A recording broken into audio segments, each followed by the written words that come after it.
विधिमंडळातील सहकारी आणि भारतीय जनता पक्षाचे ज्येष्ठ आमदार शिवाजीरावजी कर्डिले यांचं आज अतिशय दुःखद निधन झालं।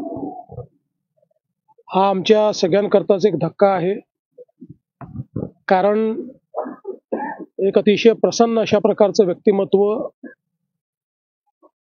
सातत्याने मोठा जनसंपर्क आणि मातीतनं तयार झालेलं अशा प्रकारचं ग्रामीण बाज असलेलं हे नेतृत्व होतं। त्यांना ग्रामीण भागाची, शेतीची, दुधाची या सगळ्या गोष्टींचं प्रचंड ज्ञान त्यांना होतं आणि एक व्यापक असा त्यांचा जनसंपर्क होता। केवळ स्वतःच्या मतदारसंघापुरतं नाही, तर या अहिल्यानगर जिल्ह्यामध्ये सगळीकडे त्यांचा एक मोठा व्यापक जनसंपर्क होता। प्रचंड फिरायचे, लोकांना भेटायचे आणि सामान्यातल्या सामान्य माणसासोबत एक त्यांचा जिव्हाळा होता। त्यांना थेट बोलण्याची सवय होती आणि तोच मला असं वाटतं की लोकांना त्यांचं ते वागणं आवडायचं।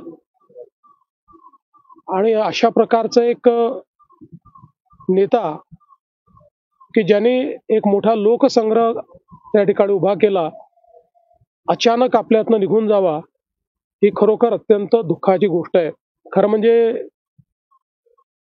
ते प्रकृतीने अतिशय स्वस्थ होते, केवळ त्यांना मध्यंतरी काही पाठीचा त्रास झाला, त्यामुळे 2 ऑपरेशन झाले त्यांचे, पण तरी देखील अतिशय मजबूत व्यक्तिमत्व होतं आणि म्हणूनच सगळ्यांना एक मोठा धक्का बसलेला आहे। त्यांच्या कुटुंबाकरता तर हा आघात आहेच, पण संपूर्ण भाजप परिवाराकरता आणि या संपूर्ण जिल्ह्याकरता देखील हा एक मोठा आघात आहे। त्यामुळे मी त्यांना विनम्र श्रद्धांजली या ठिकाणी अर्पित करतो आणि निश्चितपणे त्यांची उणीव ही आम्हाला वेळोवेळी जाणवेल, हे मात्र निश्चितपणे या ठिकाणी सांगतो।